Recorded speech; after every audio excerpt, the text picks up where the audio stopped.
नमो नमो दुर्गे सुखकर्णी, नमो नमो दुर्गे सुखकर्णी, नमो नमो अंबे दुखहरणी, निराकार है ज्योति तुम्हारी, तिहु लोक फैली उजियारी, शशि ललाट मुख महाविशाला, नेत्र लाल भ्रुकुटी विकराला, रूप मातू को अधिक सुहावे, दर्श करत जन अति सुख पावे.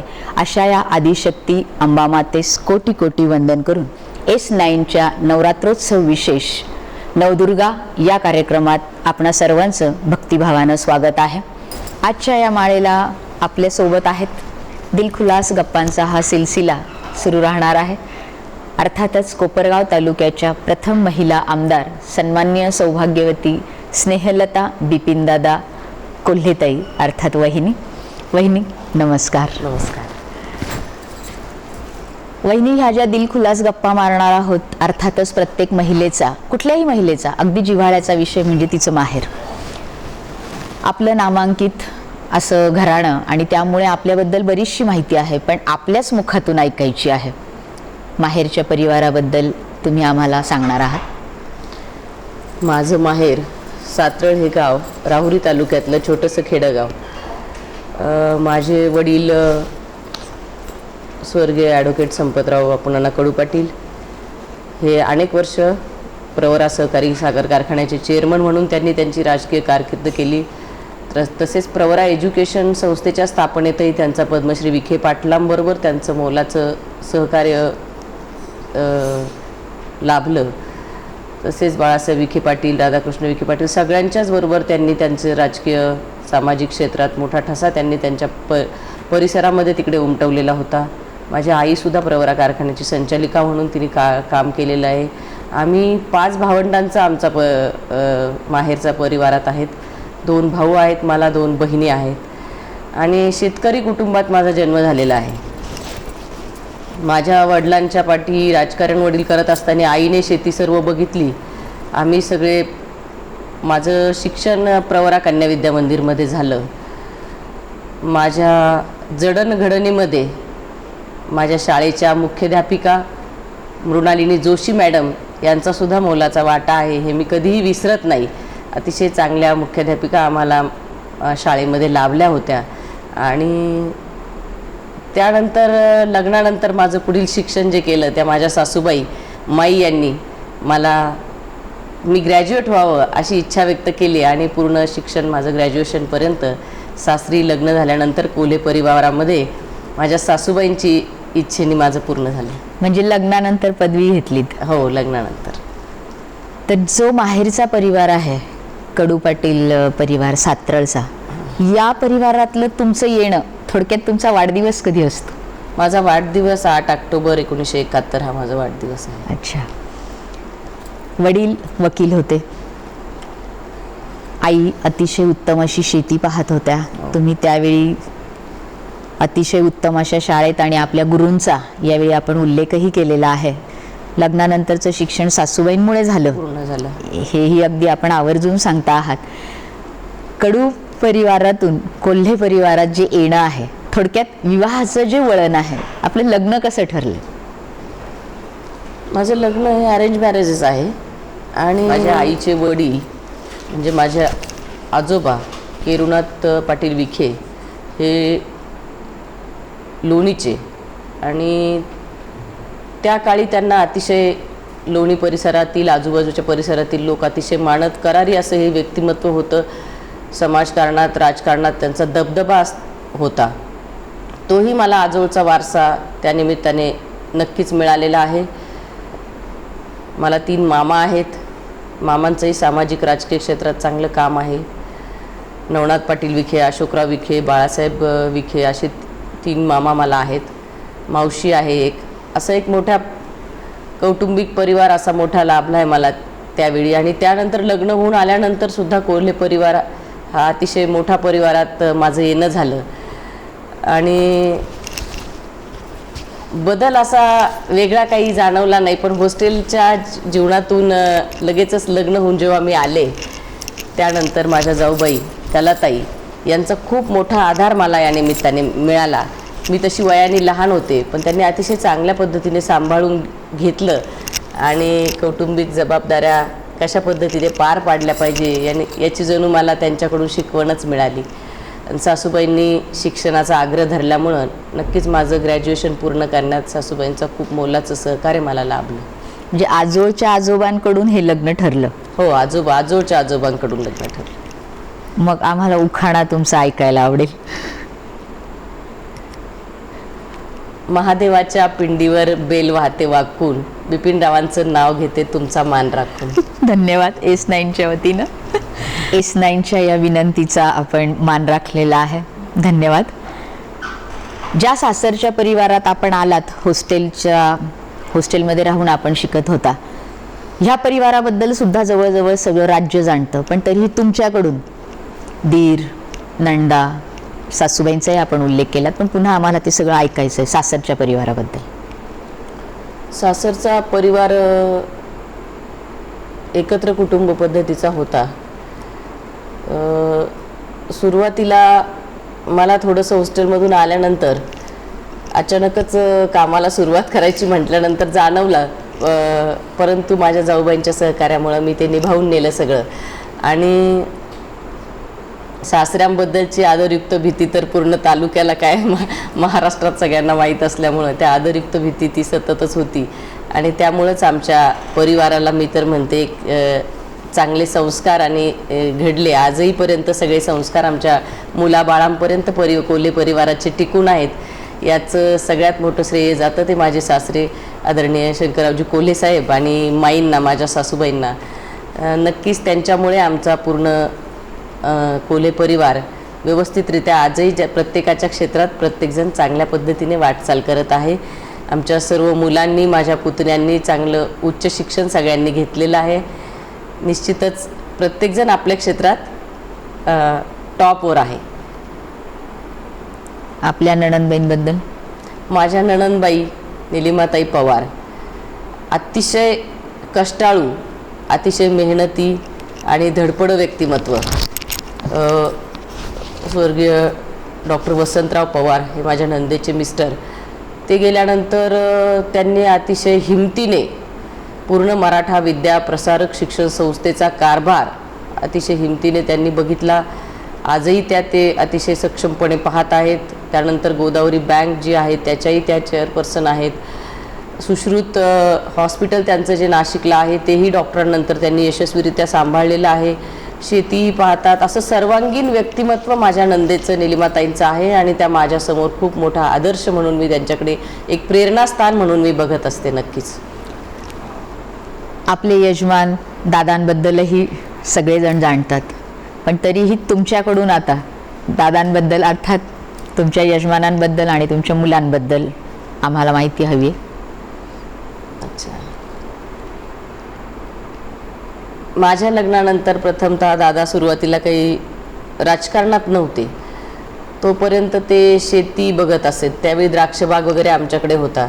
पण दादांच्या बरोबर मी सुद्धा, मलाही शेतीची प्रचंड आवड असल्यामुळं मी सुद्धा दादांच्या बरोबरीने शेतीत लक्ष देत होते. मग ते द्राक्षाचे खोके पॅकिंग असेल किंवा टॉमॅटोची शेती असेल तर टॉमॅटोचे खोके पॅकिंगपर्यंतचं काम मी आणि दादांनी अगदी बरोबरीने केलेलं आहे. आणि ते ॲग्रिकल्चर ग्रॅज्युएट असल्यामुळं नक्कीच शेतीचं ज्ञान त्यांना माझ्यापेक्षा जास्त आहे.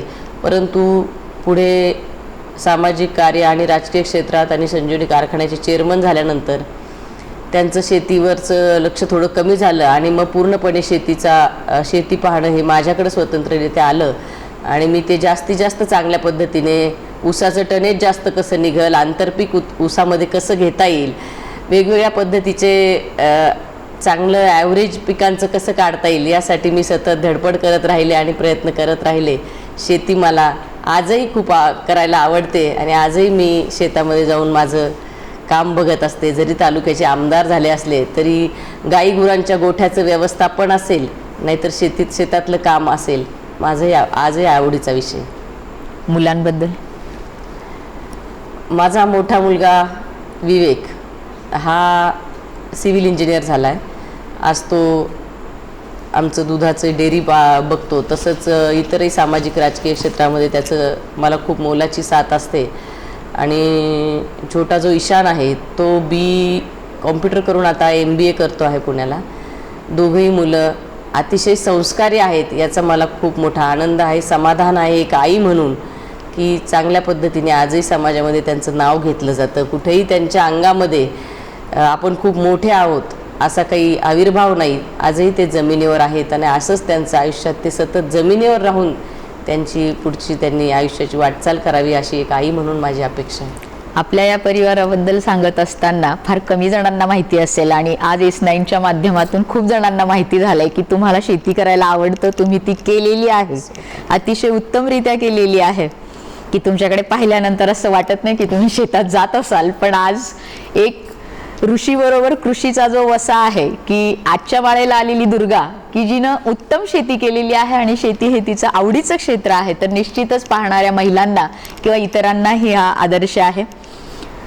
वहिनी, हे सगळं करत असताना आजपर्यंतच्या प्रवासात तसा अजून तर खूप खूप प्रवास शिल्लक आहे, पण जो आजपर्यंत गाठलाय किंवा झालेला आहे यातला सर्वोच्च आनंदाचा क्षण कुठला आहे तुमचा?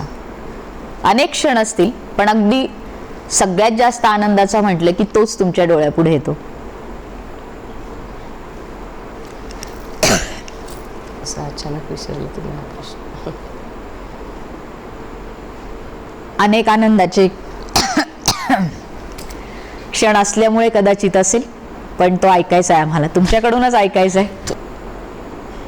माझ्या जीवनात तसा सर्वोच्च आनंदाचा क्षण म्हणाल तर माझ्या लग्नानंतर माझे सासरे ज्यावेळी कॅबिनेट मंत्री झाले, तो माझ्या जीवनातला खूप आनंदाचा क्षण होता. की त्यांच्या आयुष्यभर त्यांनी जे समाजामध्ये काम केलं, राजकीय क्षेत्रात काम केलं, तर निश्चितच त्याची दखल घेऊन त्यांना ज्यावेळी मंत्रिपद डिक्लेअर झालं, तो एक आनंदाचा जीवनातला क्षण असं मी मानते. साहेब मंत्री झाले सासरे तो, आमचे. धन्यवाद. आनंदाच्या या अनेक क्षणांमध्ये नाहत असताना असं पण झालं असेल की असा एखादा क्षण आहे की त्याने तुम्हाला खूप दुःख पण झालंय किंवा कोरला गेलाय तो, की विसरायचा म्हटलं तरी नाही नाही विसरला विसरू शकत. आजही मी माझे वडील वारले ते माझ्या इलेक्शनच्या आधी 4 महिने माझे वडील आम्हाला सोडून गेले. तर हा माझ्या जीवनातला खूप म्हणजे सतत मला आयुष्यभर आठवण राहील असं माझ्या वडिलांचं जाणं आणि त्यानंतर मी आमदार होणं, हे माझ्यासाठी खूप सतत मला आठवण येत राहते. माझे वडील गेल्याचं दुःख मी आजही विसरलेले नाही, कारण त्यांचं हे क्षेत्र होतं, राजकीय आणि सामाजिक क्षेत्रात त्यांनी खूप मेहनत घेतली होती. त्यांचं आवडीचं क्षेत्र होतं राजकारण हे, आणि त्याच्यात मला यश आलं, मी आमदार झाले, हे पाहण्याचं भाग्य त्यांना लाभलं नाही याचं मला मनोमन दुःख आजही होत आहे. की मला माझे हे यश बघण्यासाठी, हे पद बघण्यासाठी माझे वडील असते तर मला निश्चितच जास्त आनंद झाला असता. तर माझ्या वडिलांचं जाणं हे मला खूप यातना देऊन गेलं.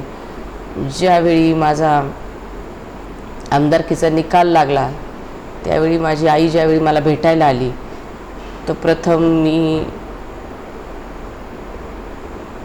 निकाल लागल्यानंतर बाहेर आले तर आई माझ्यासमोर दिसल्यावर प्रथम मी आईच्या गळ्यात पडून जी धाय मोकळून रडले, तर तिथे मला माझ्या वडिलांची प्रकर्षाने आठवण झाली की असते तर हा क्षण अजून खूप खूप आनंदाचा झाला असता.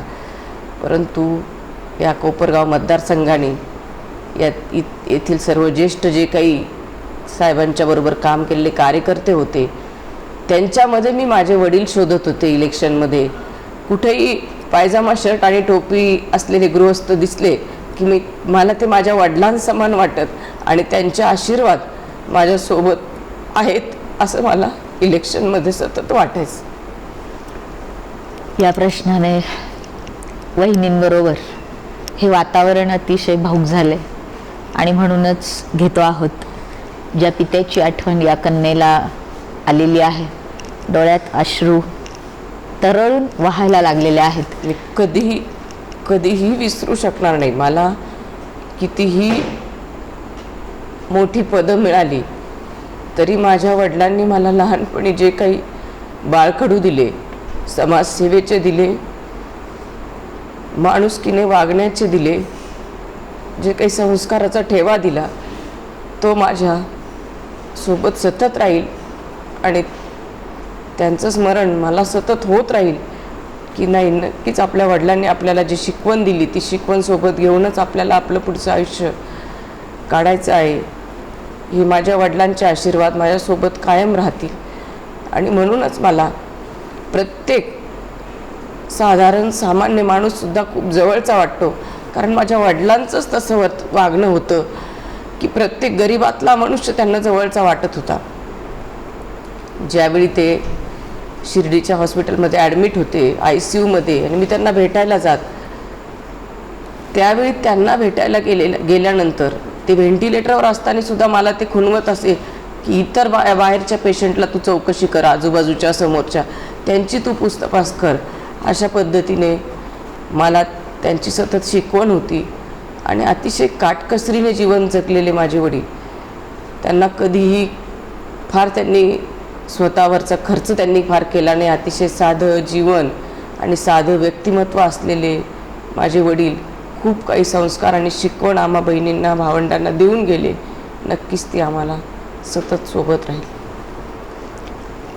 या भाऊक वातावरणात वहिनींसमवेत आपण सर्व झालेलो आहोत. ज्या पित्यानं संस्कार दिले त्या पित्यानं आमदारकीच्या या विजयश्री खेचून आणल्यानंतर असायलाच हवं होतं. आणि कुठल्याही सांगितल्याप्रमाणे पायजमा शर्ट दिसल्यानंतर माझे वडील अशा आपल्या पित्याला शोधणाऱ्या बहिणींच्या या भावुकतेत काही वेळ आपणही आहोत. त्यांच्या समवेत S9 आहे. घेतो आहोत काही क्षणांची विश्रांती. भेटूया पुन्हा एकदा विश्रांतीनंतर. सर्वमंगल मांगल्ये शिवे सर्वार्थ साधिके.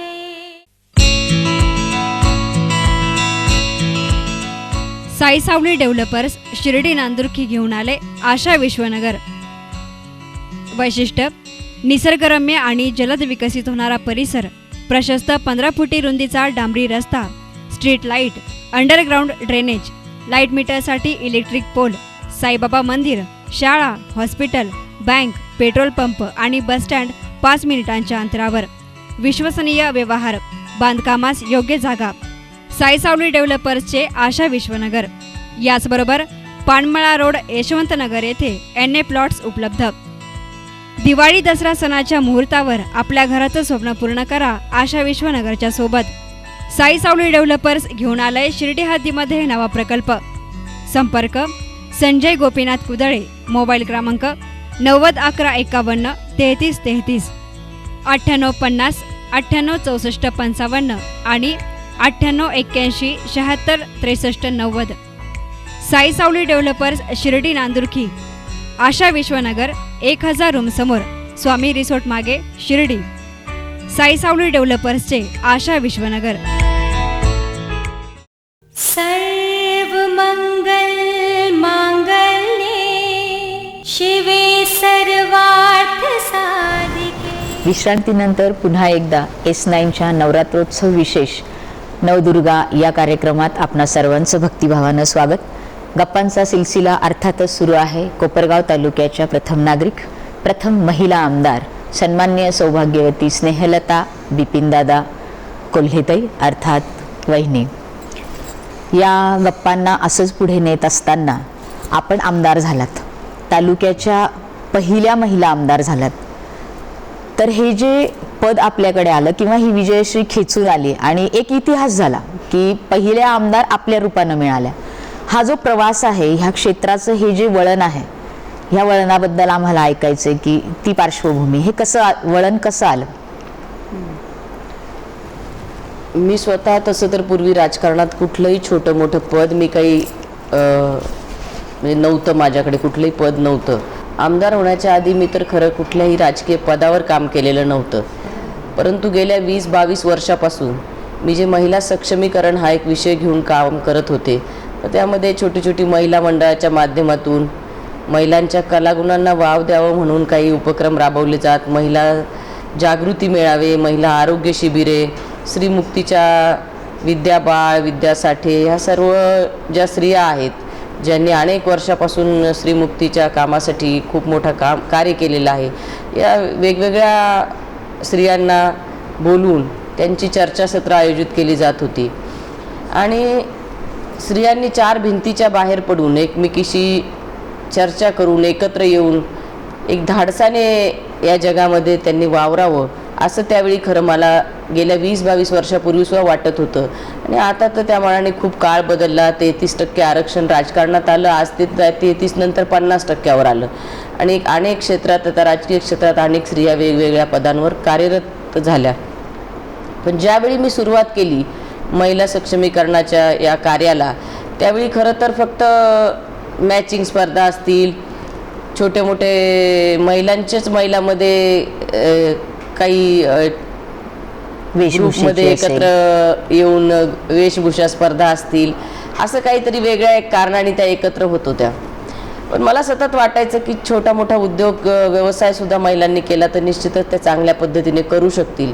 परंतु तो करण्यासाठी 4 पैसे प्रत्येक महिलेच्या हातात असायला हवे. तर ते कुठून आणायचे?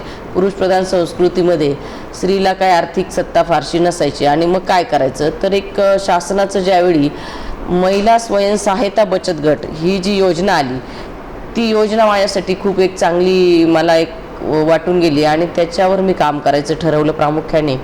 आणि मग स्वयंसहायता बचत गट गावोगावी जाऊन स्थापन करावे अशी एक कल्पना माझ्या मनात आली.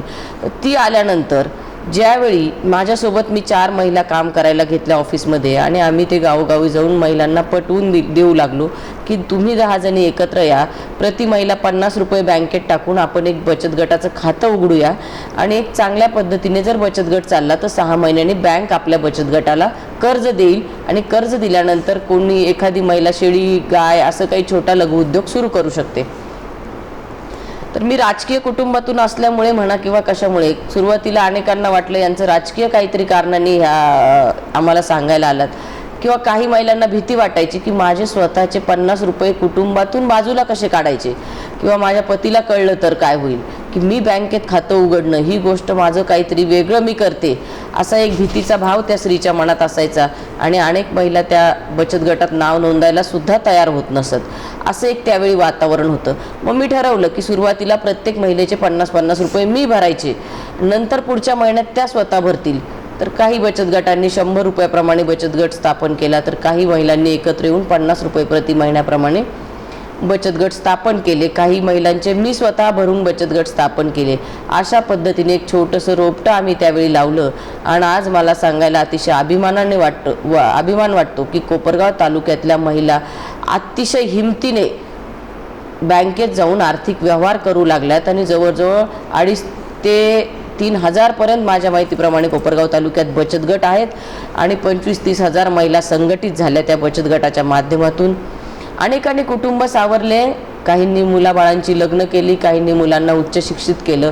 अशा अर्थाने ज्यावेळी आर्थिक सत्ता स्त्रीच्या हातात आली, 4 पैसे तिच्या हातात आले, त्यानंतर तिच्यामध्ये आलेला आत्मविश्वास हा मी माझ्या डोळ्यांनी जवळून बघितला. की जी महिला 100 रुपये भरताना 4 वेळेस विचार करत होती की माझ्या पतीला चालेल की नाही, कुटुंबाला आवडेल की नाही, मी बँकेत खातं उघडलेलं, त्या महिलेत ते धाडस निर्माण इतकं मोठं झालं की नंतर तिची कुटुंबातही पत निर्माण झाली आणि समाजातही पत निर्माण झाली.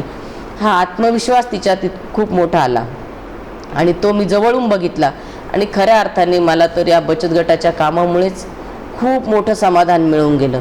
स्वतःसाठी तर आपण जगतोच आणि परमेश्वराने काहीही कमी दिलेलं नाही, आपण अतिशय सुखाने राहतोय. पण आपल्याबरोबर आपल्या ज्या भगिनी आहेत, दीन, दलित, पीडित किंवा विधवा आहेत, परित्यक्त्या आहे, त्यांच्यासाठी जेव्हा काही करण्याचा मला एक संधी मिळाली, ती माझ्यासाठी खूप मोठी संधी आहे. आणि नक्कीच माझं हे काम, मी जरी आज राजकीय क्षेत्रात असले, आमदार असले, तरीसुद्धा माझा आजही जिव्हाळ्याचा विषय जो आहे तो महिला सक्षमीकरण हाच आहे.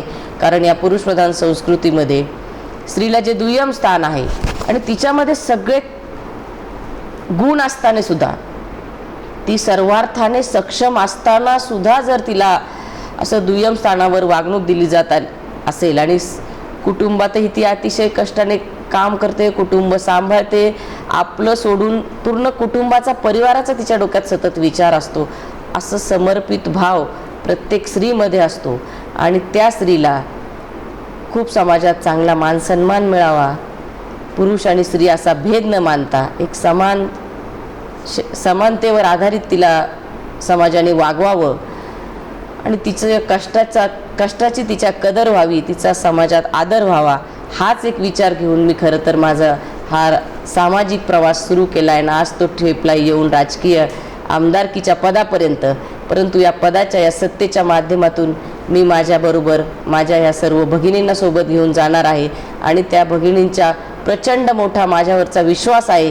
त्या विश्वासाला पात्र असं मी नक्कीच काम करून दाखवणार आहे. कारण माझ्या निवडीमध्ये, माझ्या निवडून येण्यामध्ये जशा पुरुष सर्व बांधवांचा खूप मोठा वाटा आहे, त्याच्याहीपेक्षा जास्त वाटा आहे तो माझ्या महिला भगिनींचा आहे आणि तो मी कधीही विसरणार नाही. नक्कीच त्यांना न्याय देण्याचा मी प्रयत्न करणार आहे. म्हणजे समाजकारणातून राजकारणापर्यंत. पण ही जी उमेदवारी आहे किंवा उभं राहायचं, हे वळण कसं आलं?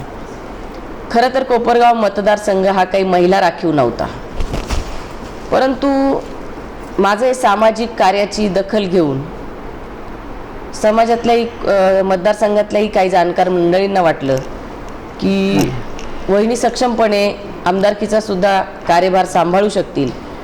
आणि काही मंडळींनी मग माझे सासरे आदरणीय कोल्हे साहेबांशी चर्चा केली की साहेब हरकत नाही, ताई उभ्या राहिल्यात तरी हरकत नाही, त्याही करू शकतील. मग आज सगळ्यांसमोर मला सांगायला अतिशय अभिमान वाटतो की इलेक्शनच्या आधी 1 महिना माझ्या सासऱ्यांनी मला बोलवून घेतलं आणि सांगितलं की स्नेहा, वेळ पडल्यास तुलाही आमदारकीला उभं राहावं लागेल. मी म्हणाले, भाऊ ते कसं शक्य आहे, मी तर राजकारणात कुठल्याही पदावर काम केलेलं नाही, पण मला खात्री आहे तू करू शकशील. आणि हा जो विश्वास माझ्या सासऱ्यांनी दाखवला आणि आमच्या पूर्ण कोल्हे परिवाराला एकत्र बोलवलं आणि सांगितलं की हरकत नाही, स्नेहासुद्धा हे काम चांगल्या पद्धतीने सांभाळू शकेल. आणि माझ्या सासूबाईंनी त्याला दुजोरा दिला. खरं तर असं घडत नाही, जनरली प्रत्येकाला वाटतं की आपल्या मुलाला आमदार करावं, परंतु माझं सासरच्या मंडळींनी, मग माझे दीर नितीनदादा कोल्हे असतील किंवा माझ्या परिवारात माझे पुतणे अमित असेल, सुमित असेल, माझी मुलं विवेक, ईशान असतील आणि माईंनी, सगळ्यांनी, मिलिंददादा असतील, अनिताताई असतील, माझ्या जाऊबाई कलाताई असतील, या सगळ्या परिवारांनी मला साथ दिली. सर्वांनी माझ्यासाठी पोटतिडकीने अगदी प्रचार केला. माझ्या नणंदबाई निलिमाताई असतील, आमचे भाचे प्रणवदादा पवार असतील, भाच्या सगळे नातेवाईक मंडळींनी अगदी सगळ्यांनी जोमाने माझ्यासाठी प्रचार केला आणि मला निवडून आणण्यामध्ये सगळ्यांचाच मोलाचा वाटा आहे, हे मी कधीही विसरत नाही. समाजकारणातून हे वळण आलं थोडक्यात. नक्कीच. तर आत्तापर्यंतच्या अगदी कमी दिवस झालेले आहेत, पण तरीही असं झालं की काही अडथळे, काही संघर्ष, असे काही टप्पे आले आमदार झाल्यापासून, त्या प्रवासात, आमदारकीच्या प्रवासात? आमदारकीच्या प्रवासामध्ये खरं तर माझ्यापुढे खूप आव्हानं होती आणि आदरणीय कोल्हे साहेबांची सून म्हणून मी ज्यावेळेस आमदार म्हणून गेले तर एक खूप मोठ्या विश्वासाने लोक बघत होते की साहेबांच्या सूनबाई म्हणजे साहेबांच्याच इतका अभ्यास त्यांचासुद्धा असेल, अशा पद्धतीने सगळे एक विश्वासाने माझ्याकडे बघत. आणि त्याच पद्धतीने मला साहेबांचे जे कोपरगाव मतदारसंघासाठीचं जे स्वप्न आहे, मग तो पाण्याचा प्रश्न असेल, रस्त्याचे प्रश्न असेल, विजेचे प्रश्न असतील, शेतकऱ्यांचं जे हक्काचं पाणी आहे ते मिळवून देण्यासाठीचा जो संघर्ष असेल, ते साहेबांचं या मतदारसंघासाठीचं स्वप्न. कारण आदरणीय कोल्हे साहेब 30 वर्ष या मतदारसंघाचं प्रतिनिधित्व त्यांनी केलं आणि त्यांना या प्रत्येक गावातील खेड्याखेड्याची प्रत्येक माहिती आहे आणि त्या माहितीतून त्यांना कल्पना आहे की कशा पद्धतीने हे प्रश्न सोडवले पाहिजे आपण. आणि त्यासाठी मला निश्चितच त्यांचा आशीर्वाद माझ्या पाठीशी आहे. आणि त्यांनी स्वतःच्या राजकीय वाटचालीत अतिशय कष्ट घेतले, अतिशय संघर्ष केला आणि प्रसंगी स्वतःच्या पक्षाच्या लोकांशी सुद्धा त्यांचे मतभेद झाले, परंतु शेतकऱ्यांची बाजू त्यांनी सतत मांडली आणि तोच एक आदर्श, तोच विचार घेऊन मी सुद्धा माझी राजकीय वाटचाल करत आहे. आणि शेवटी जीवनामध्ये संघर्ष कुणालाही चुकला नाही. संत महात्मे, जी काही महान मंडळी होऊन गेली मोठी, त्या प्रत्येकाला संघर्षमय जीवन आलेलं आहे. त्यामुळे माझ्याही जीवनात राजकीय वाटचालीत जर संघर्ष आले तर आता मी त्या क्षेत्रात पाऊल टाकलं, निश्चितच मलाही संघर्ष करावाच लागेल. राजकीय टीका जरी झाल्या माझ्यावर तरी मी त्या माझ्या मतदारसंघातील जनतेसाठी आणि शेतकऱ्यांसाठी त्या टीकासुद्धा मला त्या काही वाटणार नाही. जर प्रश्न सुटत असतील, प्रसंगी स्वपक्षातील काही मंडळींच्या नाराजी जरी माझ्यावर ओढवली तरी पण मी माझ्या मतदारसंघातले प्रश्न पोटतिडकीने नक्कीच मांडणार, कारण माझ्यावर लोकांनी विश्वास ठेवला आहे. त्या विश्वासाला पात्र माझ्याकडनं नक्कीच काम करण्याचा मी प्रयत्न करणार. अच्छा, म्हणजे त्यावर तुम्ही मात करणार आहातच. नक्कीच. तर ह्या पोटतिडकीने जी तळमळ आपल्याकडे जनतेच्या विकासासाठी आहे, आपल्या मतदारसंघासाठी आहे, ह्या सगळ्या गोष्टीनंतर आपण जरा वैयक्तिक आपण तुमच्यापर्यंत येतो आहोत. हे सगळं करत असताना असा कुठला छंद आहे की तो आवडीने तुम्ही जोपासता? व्याप तुम्हाला भरपूर आहेत, पण छंद कुठला? मला पुस्तकं वाचायला आवडतात. वेगवेगळी पुस्तकं मी वाचत असते. आणि तसं शेती आवडतं, शेती करायला आवडते. शेतीबरोबर गाईगुरांचा गोठाही सांभाळायला आवडतं. गाय गोठ्यात जर एखादं वासरू जन्माला आलं तर जन्माला आल्या आल्या त्याचं मला औक्षण करायला आवडतं. गेल्यानंतर लगेचच गाईगुरांना चाराही घालायला मला कुठे असा कमीपणा वाटत नाही. थोडक्यात माझ्या आईची मला अशी शिकवण आहे की कोणतंही काम कमी दर्जाचं नसतं. त्यामुळं आज मी जरी सभागृहात आमदार म्हणून काम करत असले, मतदारसंघाचं प्रतिनिधित्व करत असले, तरी उद्या मला जर शेतात जरी काही काम करायची वेळ आली तरी तेही माझ्या दृष्टीने काही कमी दर्जाचं नाही. कुठलंही काम कमी दर्जाचं नसतं. माझे वडील स्वतः काम करत, आई स्वतः काम करत शेतीमध्ये सुद्धा. त्याच्यामुळे मला ते काही असा काही खूप मोठेपणाचा आव आणून आपण कोणत्याही कामाला कमी समजणं हे काही माझ्याच्याने होत नाही. पुस्तक वाचायला आवडतं म्हणालात, आवडतं पुस्तक कुठलं आहे? मला आवडलेलं तसं एक होता कॉरवर, हे विना गवाणकरांचं पुस्तक मला आवडतं. दुसरं किरण बेदी यांचं इट्स ऑलवेज पॉसिबल, हे एक पुस्तक अतिशय सुंदर आहे. अशी अनेक पुस्तकं आहेत की जी मी वाचली तर अतिशय सुंदर अशी पुस्तकं, आणि विशेषतः प्रेरणादायी पुस्तकं की जे जीवनामध्ये कितीही संकट आली ते संकट झेलण्याची शक्ती देतात. आणि संघर्षमय जीवन जरी पदरी आलं तरी त्याच्यातून सुद्धा पार पाडलं पाहिजे आपण, त्यातूनही पुढं गेलं पाहिजे ह्याची ताकद देणारी काही पुस्तकं आहेत. नक्कीच मला या S9च्या निमित्ताने मी सुद्धा सर्वांना सांगेल की आज वाचन खूप कमी झालेलं आहे, तर आपण वाचलं पाहिजे. बऱ्याचशा महिलांनाही मी सांगत असते की आपण महिलांनी एक स्वतंत्र आपली लायब्ररी सुरू केली तर निश्चितच आपण, आणि जे पुस्तकं आपण वाचलीत तर जसं आपण चार चौघी एकत्र आल्यानंतर कुठेतरी कोणाचे सासू सून नणंद किंवा काय इतर अवांतर गप्पांमध्ये वेळ घालतो, त्यापेक्षा आपण जर एखाद्या पुस्तकावर चर्चा करण्यात वेळ घातला तर निश्चितच आपल्या ज्ञानाच्या कक्षा रुंदावतील आणि एक वैचारिक देवाणघेवाण वाढेल. एक चांगल्या पद्धतीने वाचाल तर वाचाल असं या निमित्ताने मी संदेश देईल. चित्रपट पाहणं होतं ह्या व्यापात? नाही होत फारसं चित्रपट पाहणं, परंतु तरीसुद्धा आत्ता जो स्वामी समर्थांवर चित्रपट देऊळ बंद आला होता तो पाहण्याचा योग मला नक्कीच कोपरगावलाही आला. आणि मुंबईलाही ज्यावेळी सगळे आमदार आणि मंत्री होते त्यावेळी माझे पती बिपिनदादांच्या समवेत पाहण्याचा जो योग आला तो देऊळ बंद पिक्चरचा आला. आणि मग जर चित्रपट पाहण्याचा योग आलेला आहे किंवा आता जास्त होत नाही पण जो पाहिला तो चांगला पाहिला आहे, चांगला योग आला आहे, तसं गाणं आवडत असेल? कुठलं गाणं आवडतं? आणि जे गाणं आवडतं ते S9च्या सगळ्या प्रेक्षकांना ऐकायचं आहे. आज खरं माझा आवाज काही एवढा खोकला असल्यामुळं खराब आहे, पण तरीसुद्धा मला आवडलेलं म्हणजे स्त्रियांनी आशादायी जीवन जगलं पाहिजे, निराशावादी विचार न करता. प्रत्येक स्त्रीच्या तिचं माहेरून जेव्हा ती सासरी जाते आणि ज्यावेळी ती नवीन कुटुंबात प्रवेश करते तर तिचं एक नवीन जीवन सुरू होतं. आणि बऱ्याचदा तिच्या मनासारखंच कुटुंब तिला मिळेल असं नसतं, आणि त्यावेळी तिचा जीवनाचा संघर्ष सुरू होतो. परंतु संघर्षमय जीवनामध्ये खचून न जाता आपण जर पॉझिटिव्ह विचार केला आणि चांगल्या विचाराने जर आपला जीवन प्रवास सुरू केला तर निश्चितच आपण आपल्या जीवनाची वाटचाल चांगल्या पद्धतीने करू शकतो. असं एक जुन्या पिक्चरचं एक अशिक्षित महिलेने म्हटलेलं एक गाणं आहे, ते मला कायम तिचं कौतुक वाटतं त्या गाण्याचं. आणि प्रत्येक स्त्रीने हाच विचार करावा असं मी प्रत्येकीला सांगेल. पिक्चर कुठलं गाणं म्हणणार तुम्ही? गाणं मी म्हणणार नाही, पण गाणं तुम्हाला सांगते फक्त. दिस येतील दिस जातील भोग सरल सुख येईल, असं ते गाणं आहे. म्हणजे याचा अर्थ काय आहे की ती ग्रामीण स्त्री सुद्धा विचार करते की दिवस येत, शापित चित्रपटातलं मधु कांबीकरवर मधु कांबीकरांनी हे गाणं म्हटलेलं आहे. तर त्याच्यामध्ये तिचं म्हणणं आहे की जीवनात जरी दुःखाचे काही क्षण आले, अडचणीचे प्रसंग आले, तरी सुद्धा हेही दिवस निघून जातील आणि नक्कीच आपल्याला चांगले दिवस येतील, असं ती तिच्या पतीला संबोधित करते. जणू काही प्रत्येक स्त्रीने हाच विचार करावा असं मी या निमित्ताने सांगेल. या गाण्याच्या आवडीतून आपण सगळ्यांनी जाणून घेतले की सकारात्मक विचार हा असावा, आशावाद असावा.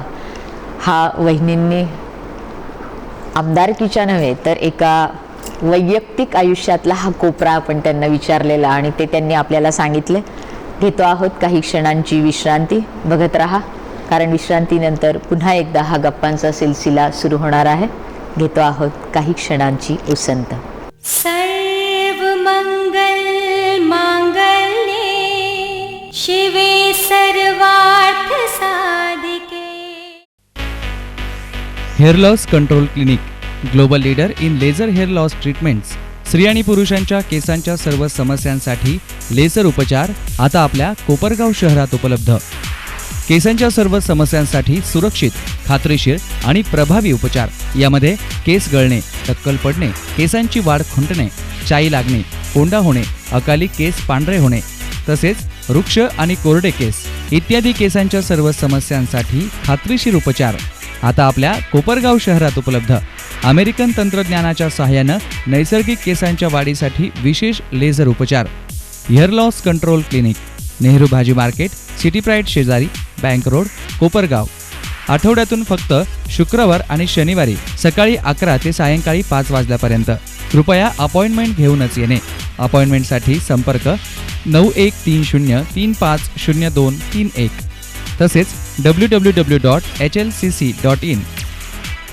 अमेरिकन तंत्रज्ञानाच्या सहाय्यानं नैसर्गिक केसांच्या वाढीसाठी विशेष लेझर उपचार उपलब्ध असलेले हेअर लॉस कंट्रोल क्लिनिक, नाव इन कोपरगाव. सर्वमंगल मांगल्ये शिवे सर्वार्थ साधिके. नमस्कार, स्वागत आहे विश्रांतीनंतर S9च्या नवरात्रोत्सव विशेष कार्यक्रमात नवदुर्गा. आजच्या माळेला आपल्याबरोबर ज्या दुर्गा आहेत त्या आहेत कोपरगाव तालुक्याच्या प्रथम महिला आमदार सन्माननीय सौभाग्यवती स्नेहलता विपिनदादा कोल्हेताई अर्थात वहिनी. वहिनी या गप्पांची ही सफर अशीच पुढे नेताना आपल्या आयुष्याचा आदर्श अर्थात आत्तापर्यंत जेवढा हितगुज आपलं झालेला आहे हा संवाद साधला आहे. तर वडील, आई, सासूबाई, सासरे, नणंदबाई, जाऊबाई या सगळ्यांचाच तुम्ही त्यांच्या चांगल्या चांगल्या गोष्टींचा तुम्हाला मिळालेला पाठिंबा हा उल्लेख केला आहे. पण तरीही तुमचा जीवनातला आदर्श कोण हे आम्हाला जाणून घ्यायचं आहे.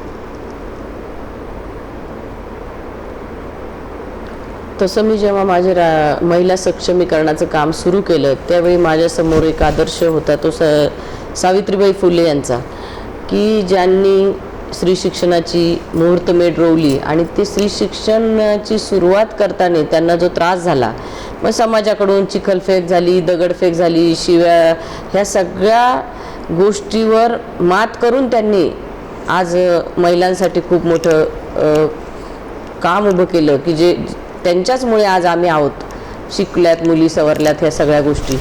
तर त्यांच्याकडून एक आपण सगळं स्त्रियांनी मी तर म्हणते आदर्श म्हणून घेतला पाहिजे, की कितीही संकट आली जीवनामध्ये तरीही जर आपला अंतरात्मा सांगतोय की मी करत असलेलं काम चांगलं आहे आणि पुण्याचं आहे, समाजहिताचं आहे, तर कुठल्याही पद्धतीच्या समाजाच्या कुठल्याही टीकेला घाबरायचं नाही किंवा कुठल्याही चुकीच्या विचारांना थारा न देता आपण आपलं पुढे चालत राहायचं आणि काम करत राहायचं.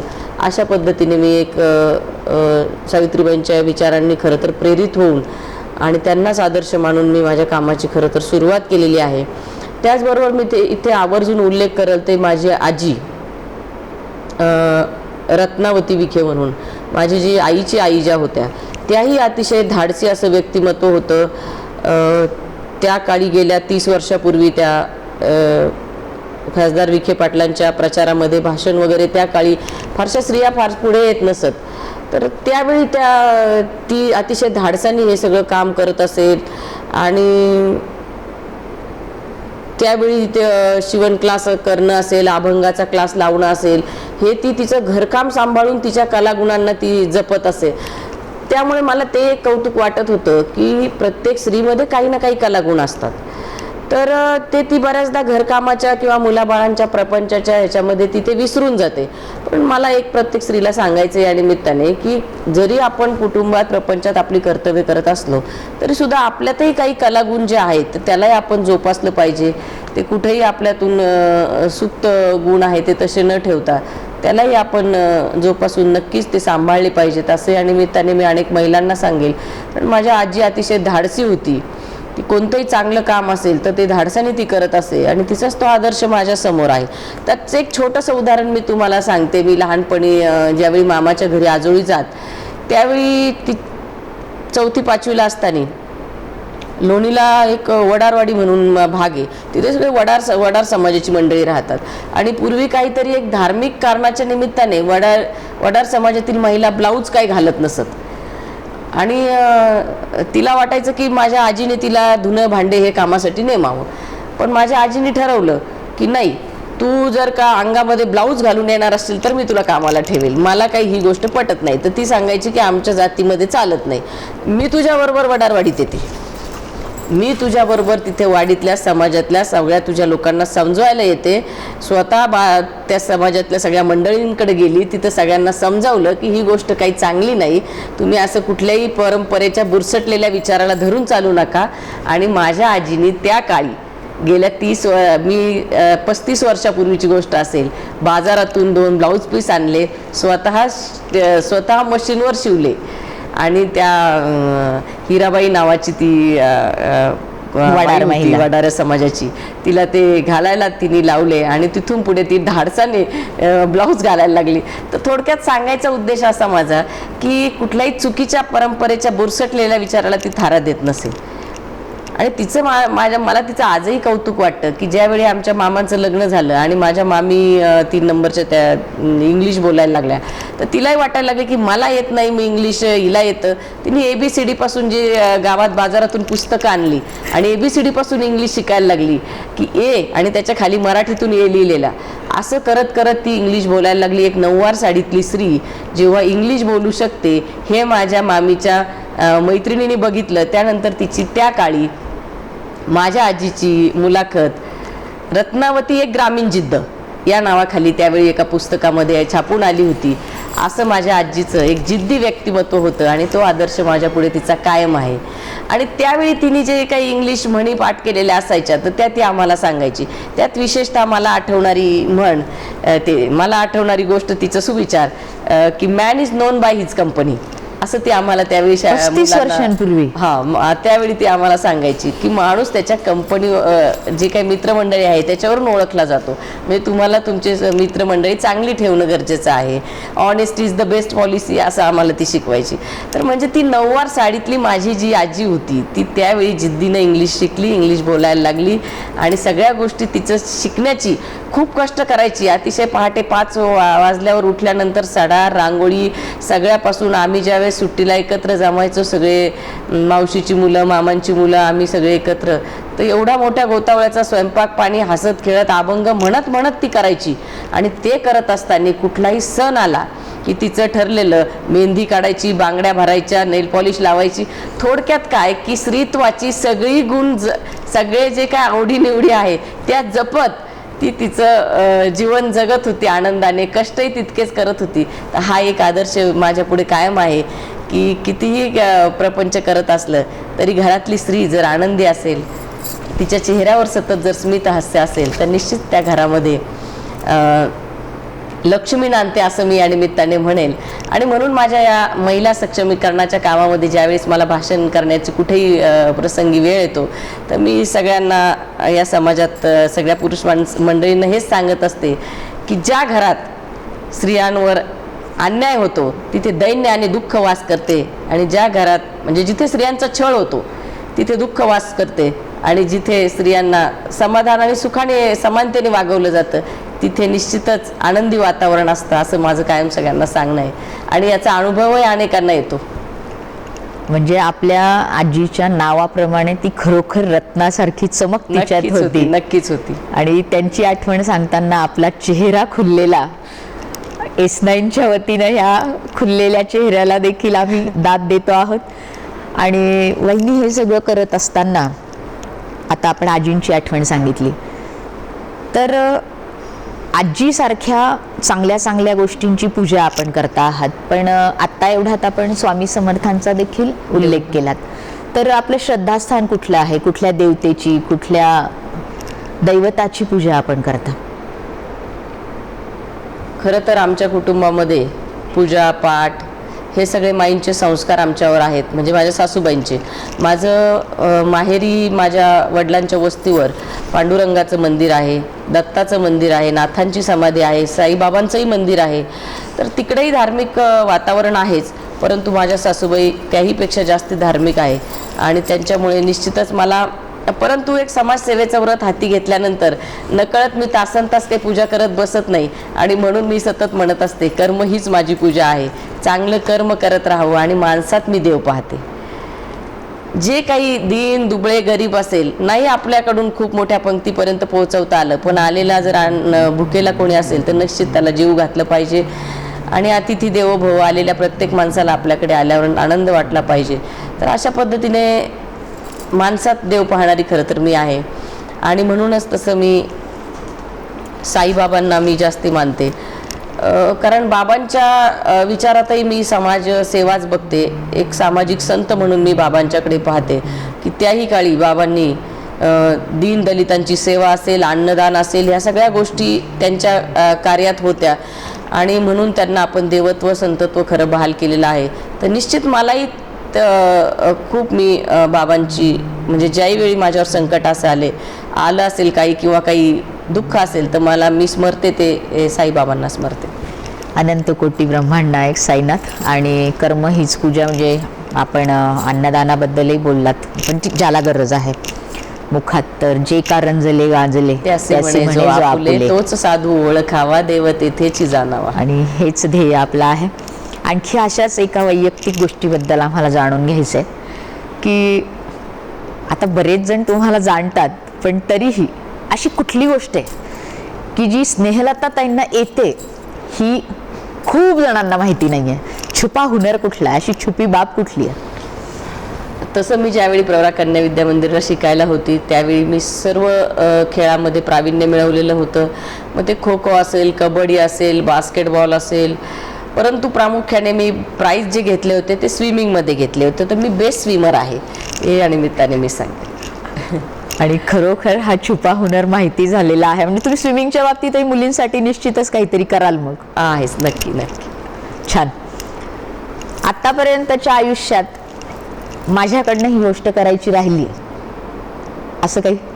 नक्कीच. माझे वडील हे गोल्ड मेडलिस्ट वकील होते.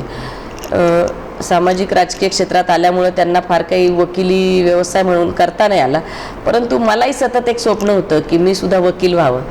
तर राहून गेलं, असं वाटतं की राहून गेलं वकील होणं. ती खंत आहे? आहेच. पण आता जे तुम्ही बोलता आहात किंवा आमच्याशी संवाद साधता आहात, तर असं वाटतं एखादी वकिलीनबाईच आमच्याबरोबर बोलते आहेत. तर ते वडिलांचं बाळकडू तो संस्कार कदाचित तो आलेला असावा.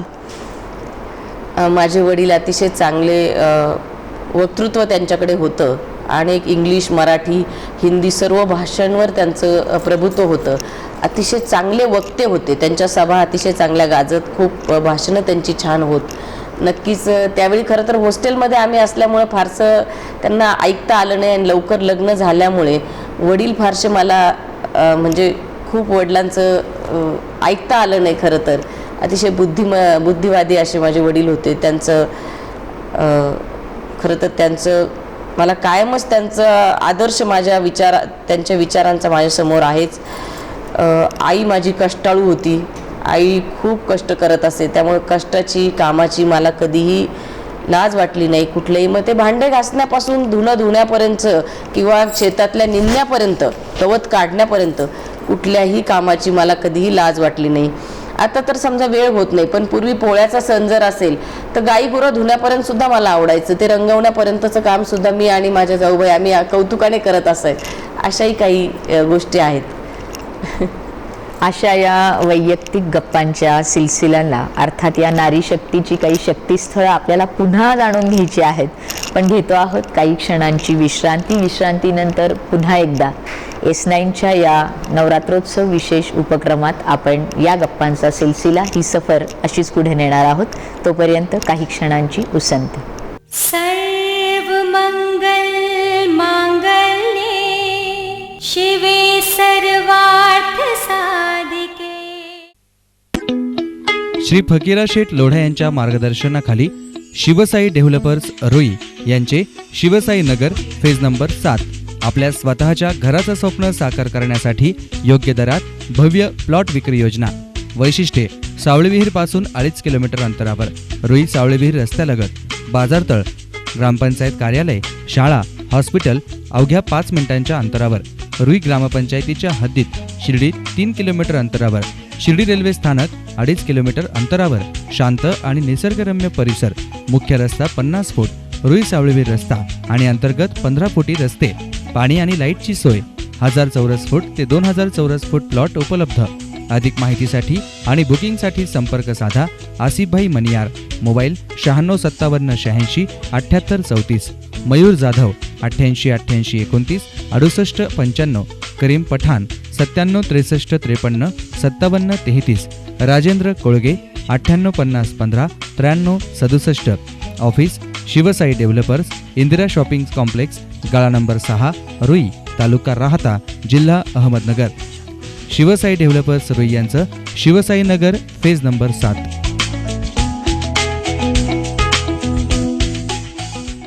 सर्वमंगल मांगल्ये शिवे सर्वार्थ साधिके. विश्रांतीनंतर पुन्हा एकदा आपणा सर्वांचं S9च्या नवरात्रोत्सव विशेष नवदुर्गा या कार्यक्रमात भक्तिभावानं स्वागत. आजच्या या माळेला आपल्या समवेत ज्या दुर्गा आहेत त्या आहेत कोपरगाव तालुक्याच्या प्रथम महिला आमदार सन्माननीय सौभाग्यवती स्नेहलता बिपिनदादा कोल्हेताई अर्थात वहिनी. ही सफर अशी सुरू आहे. हे सगळं काम करत असताना महिला सक्षमीकरणाचं असेल किंवा कुठलीही तुमची जी समाजकारणाची कामं आहेत, हे सगळं करत असताना अशी कुठली बाब आहे की त्याची तुम्हाला खूप चीड येते, संताप येतो, राग येतो त्या गोष्टीचा की हे असं व्हायला नको?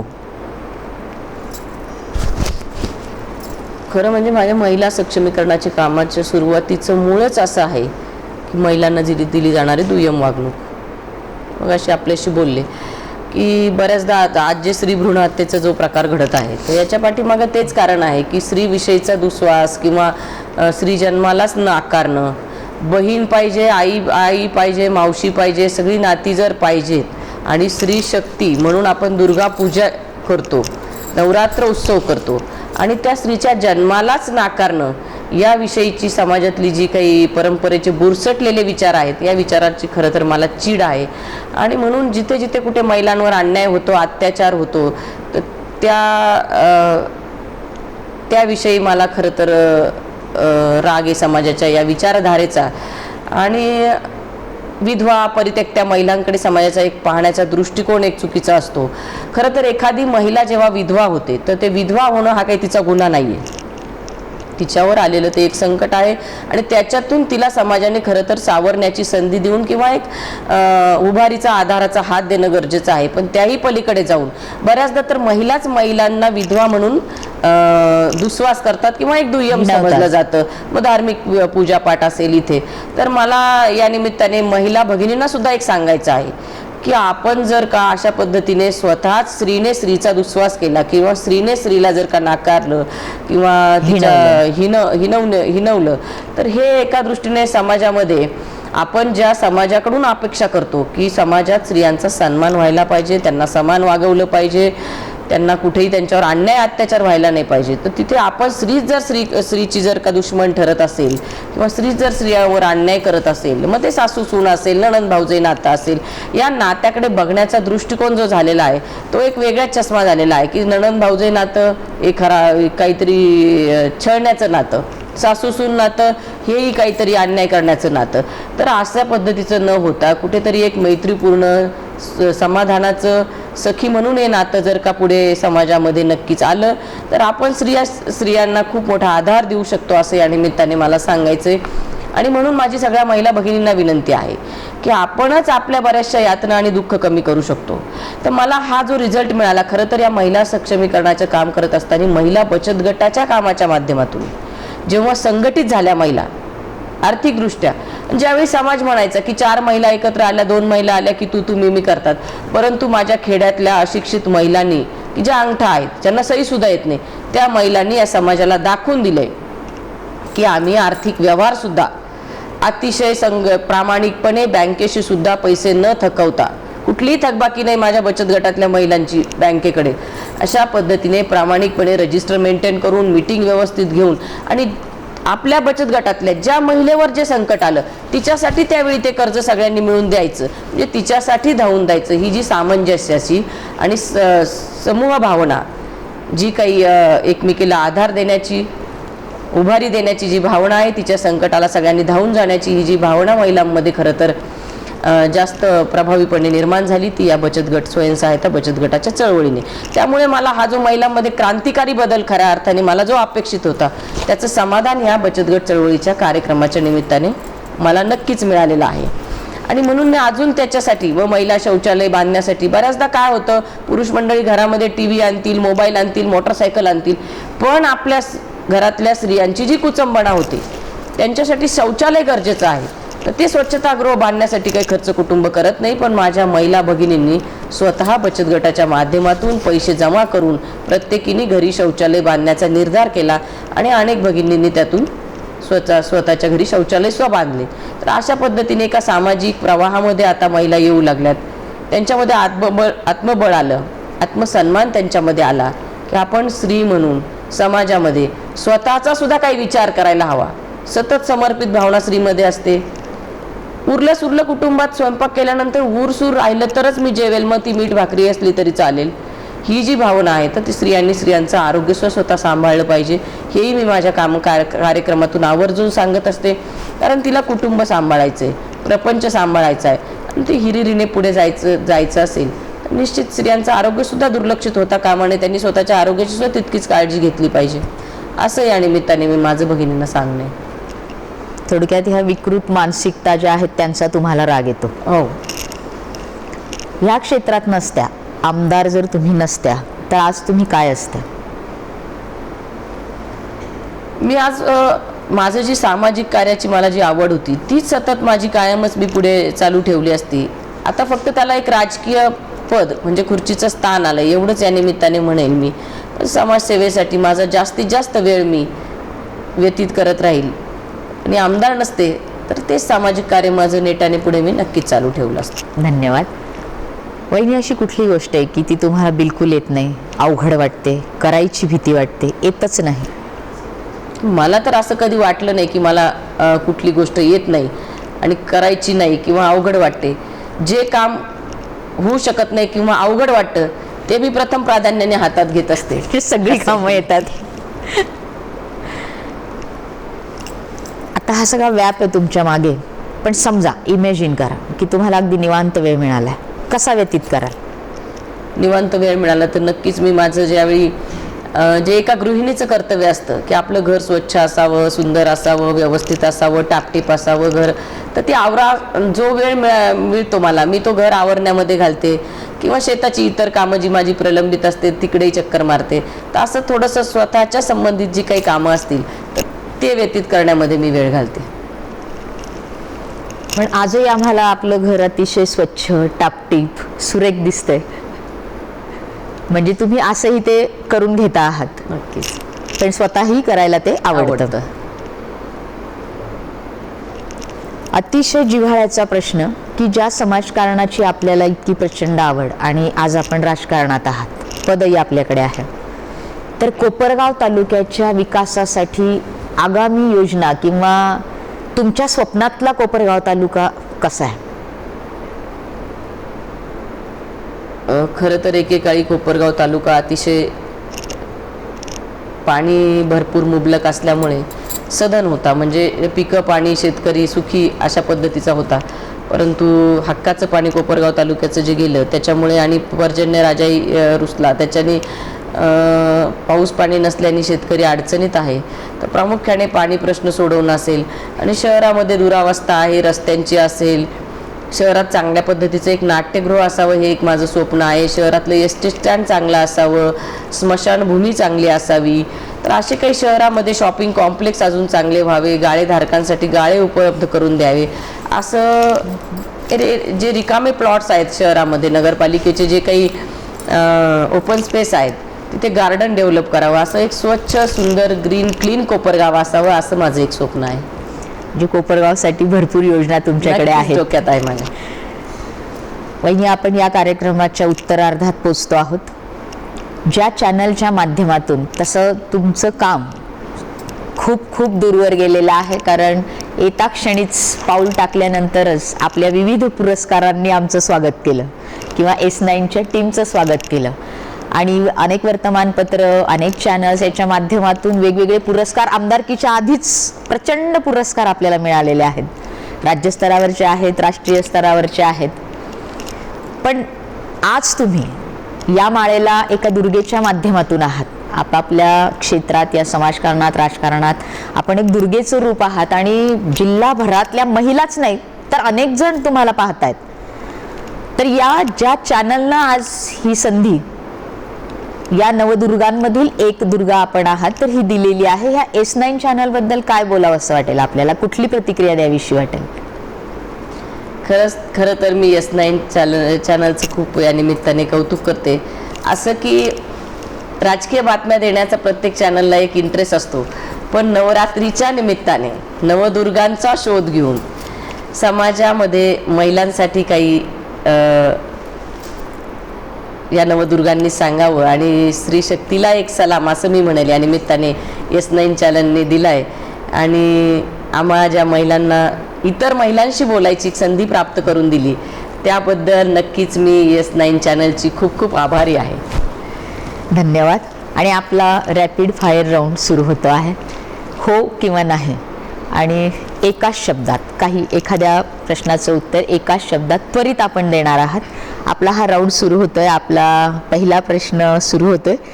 आपण आजच्या या पदापर्यंत, या पातळीपर्यंत पोहोचलेला आहात, याचा जो पाया आहे, अगदी पूर्वीपासून पाहिलं तर आपल्या सासऱ्यांच्या माध्यमातून हा राष्ट्रवादी काँग्रेसचा पाया आहे. पण जी आमदारकी आपल्याला मिळालेली आहे ती भाजपच्या माध्यमातून आपल्याला मिळाली आहे. तर आज आपल्याला काय वाटतं, आमदारकीत कुठल्या पक्षाचा सर्वाधिक वाटा आहे, भाजपा की राष्ट्रवादी? एकाच शब्दात.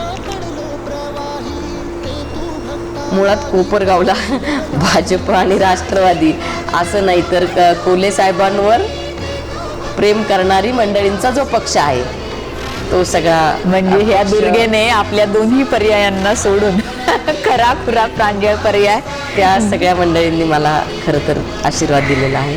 अभिनंदन वहिनी. तुमचा दुसरा प्रश्न, आमदारकी लढवण्याची इच्छा स्वतःची जास्त होती की घरच्यांची जास्त होती? कुटुंबाची होती. अभिनंदन. तिसरा प्रश्न तुमचा, पुढच्या वेळी सुद्धा आपल्याला आमदार व्हायला आवडेल, हो की नाही? पक्षाने जबाबदारी दिली तर. धन्यवाद. महाराष्ट्रात, आपल्या राज्यात, आपल्या कोपरगाव तालुक्याचं राजकारण म्हटलं की राज्यात लोकांना कोल्हे आणि काळे हा जो संघर्ष आहे, ह्या ज्या दोन शक्ती आहेत या संपूर्ण राज्याला ठाऊक आहेत, त्या डोळ्यासमोर येतात. पण आपण आमदार झाल्यापासून आपल्याला असं वाटतं का की या दोन्ही गटातली विरोधाची जी धार आहे ही कमी झाली आहे? नक्कीच माझ्या उमेदवारीने मला बऱ्यापैकी कमी झाल्यासारखी वाटली. धन्यवाद. भविष्यात जर वहिनी संधी मिळाली तर आपल्याला मंत्री व्हायला आवडेल की अनंत कोटी ब्रह्मांड नायक अशा साईनाथांच्या, साई संस्थांच्या अध्यक्षपदी विराजमान व्हायला आवडेल? रुग्णसेवा करण्याची संधी मिळावी आणि सामाजिक आणि काम करण्याची संधी, समाजाची सेवा करण्याची संधी मिळावी म्हणून खरं तर मला साई संस्थांमध्ये एक सेवेचं पद म्हणून ते काम करायला आवडेल. धन्यवाद वहिनी. या रॅपिड फायर राऊंडमधील 5ही प्रश्नांची उत्तरं सेकंदाच्या आत वहिनींनी दिलेली आहेत. धन्यवाद. S9च्या वतीनं पुन्हा एकदा आपल्या ऋणात राहू इच्छितो आहोत की अगदी दिलखुलास गप्पा आपण S9च्या वतीनं संपूर्ण जिल्ह्याशी या गप्पा मारलेल्या आहेत.